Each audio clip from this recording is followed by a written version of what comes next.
Okay, so we've been asked to prove by contradiction that root 2 is irrational.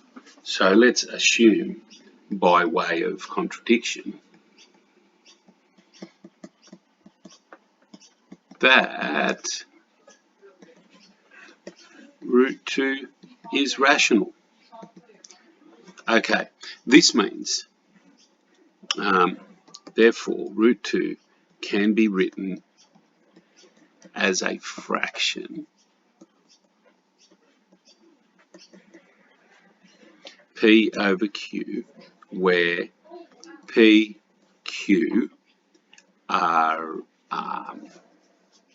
positive integers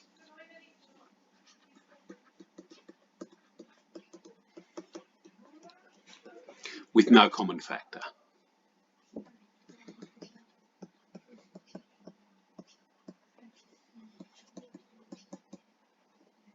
Except one. So some people would say they're co-prime. People would argue about the P over Q is a fraction in lowest form or given in lowest terms. Some people would even say that the greatest common divisor of P and Q is 1. That's another way to write what we've just written down. So root 2 is equal to P over Q. Okay, so what are we going to do about that? Well, let's square both sides.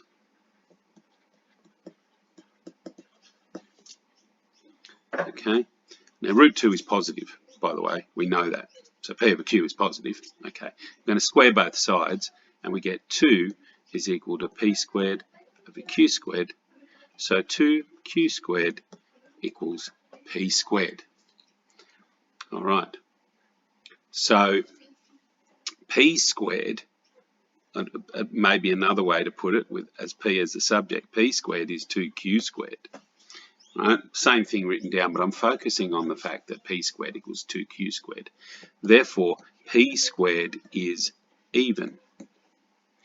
Therefore, P is even. Now I'm going to go and have a look at proving if P squared is even, show that P is even. I'm going to do that in a minute as a separate proof. I will use the contrapositive. But let's just assume we can take that step. If P squared is even, then P is even. Let's just assume that at the moment. We'll do the other thing as a secondary proof.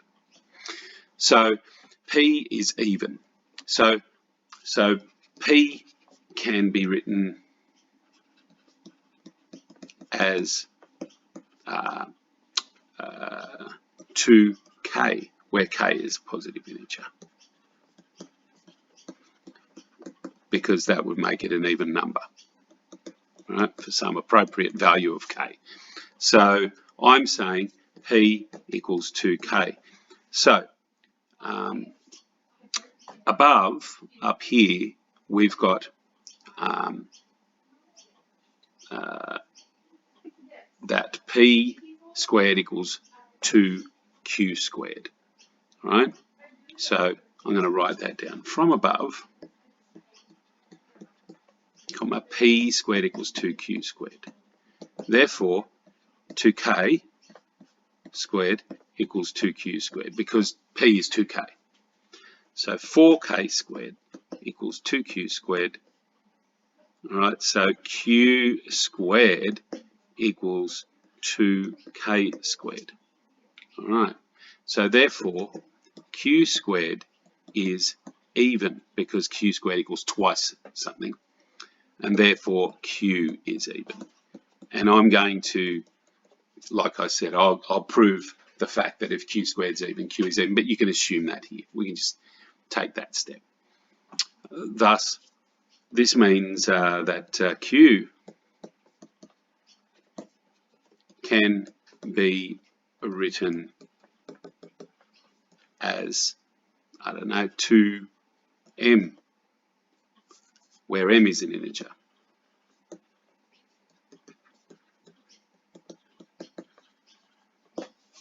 All right, so Q is even and P is even.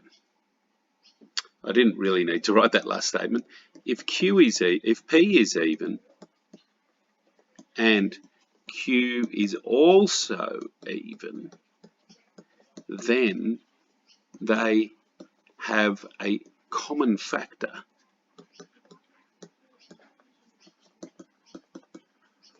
of 2, don't they? But this is a contradiction.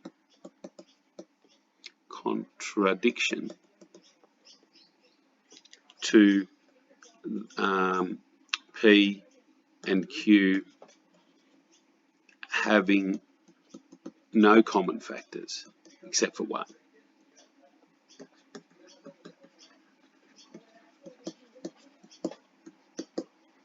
Or in other words, i.e.,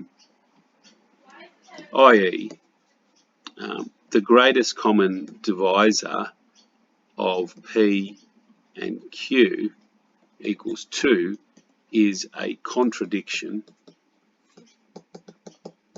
to our assumption that the greatest common divisor of P and Q equals 1. Now that's proven it.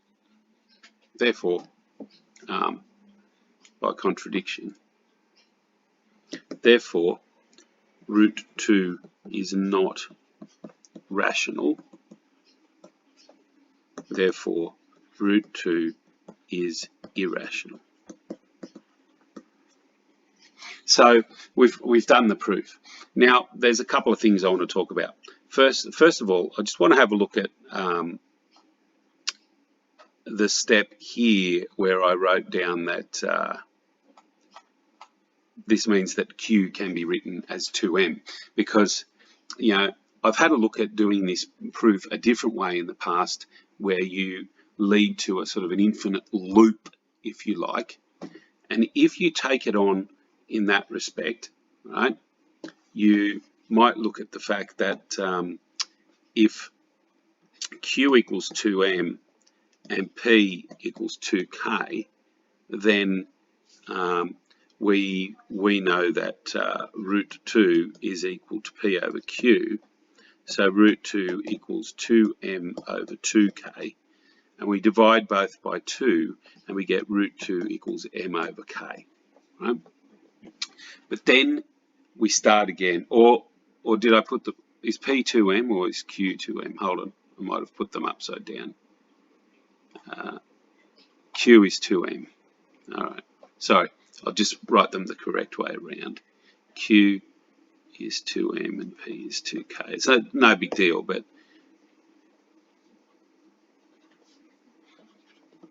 all right. So what you can do is go, well, all right, then root 2 equals k over m. And if you go through the same process, you're going to find that k squared equals 2m squared, right? So k is even. So, k equals like 2a. And then that means that 2a squared equals 2m squared. So you get 4a squared equals 2m squared. So m squared equals 2a squared. So m is even. So you've got the fact that k is even and m is even, but we said root 2 is equal to k on m, right? But because they're both even, you can divide that down by 2, and you can see that you can keep doing this ad infinitum. You can keep this process going and going and going. You'll always be able to divide by 2. You'll never be able to get it equal to a fraction in lowest terms. So some people sort of discuss the proof through in that respect. Now the thing that I wanted to, I don't want to do that right now in any rigorous way. I just wanted to put that to you, that you might see a discussion about that sort of a loop process. But what I wanted to look at was the fact that I took the step, and I think you can do this in HSC, but I took the step that if p squared is even, then p is even. Now I just assumed I could do that, but let's prove that by the contraposition. Okay, so what's the contraposition? What's the contrapositive of that? If p is not even, so odd, then p squared is not even, or is odd, right? So if p is odd, then p squared is odd is the contrapositive. Now, if the contrapositive is true, we know that the original statement is true, but it's going to be easier to prove the contrapositive. So since p is odd, we're going to let p equal like 2m plus 1. Then p squared is equal to 2m plus 1 all squared, which is 4m squared plus 2 times 2, 4m plus 1, which is equal to 2 into 2m squared plus 2m plus 1.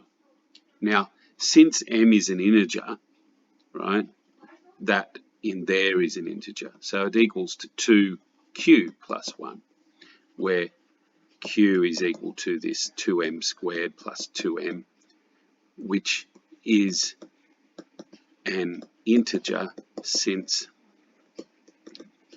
m is an integer. Okay, so p squared is odd. So if p is odd, p squared is. If p is odd, comma, then p squared is odd.